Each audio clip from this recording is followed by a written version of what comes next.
Une héroïne intrépide, des créatures imaginaires et des univers parallèles, de retour pour une saison 2, His Dark Materials donne une incarnation visuelle au roman fantasy de l'anglais Philip Pullman.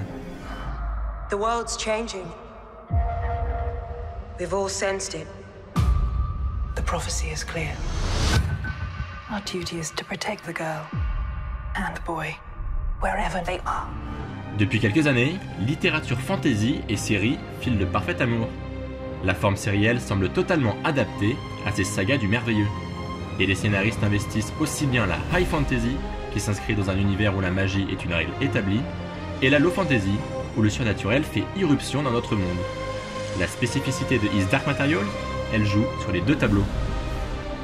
La série de Jack Thorne invente des mondes de A à Z, avec leur propre code. On est donc bien dans la high fantasy, et avec Lyra, son héroïne portée par une quête, elle s'apparente même à de l'heroic fantasy, sous-genre popularisé en 2001 par l'adaptation ciné du Seigneur des Anneaux.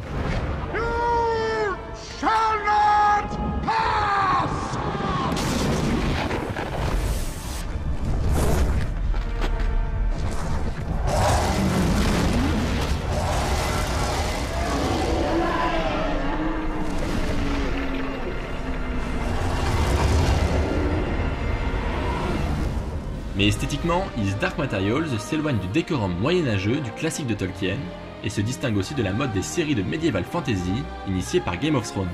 Dracarys.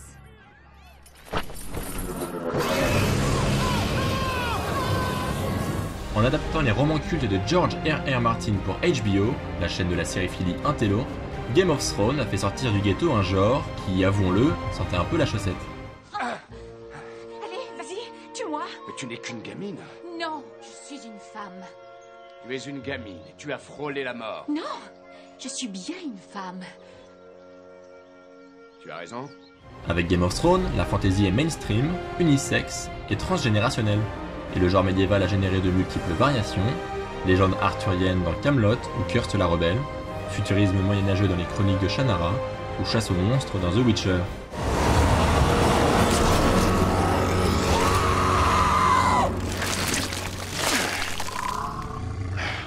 On en oublierait presque que la fantasy n'est pas qu'une affaire de code de maille.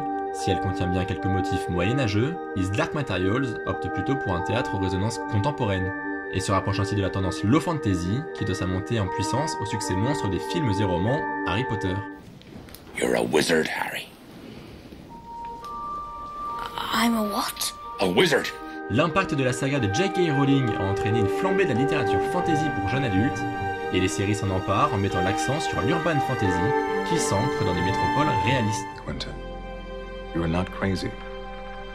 Magic is real.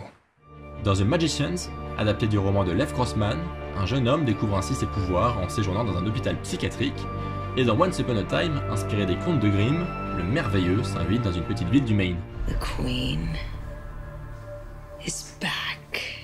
His Dark Materials s'aventure elle aussi dans le monde réel, à travers le personnage de Will Parry, et même dans la dimension de Lyra, où la magie est reine, on reconnaît l'architecture familière de l'université d'Oxford.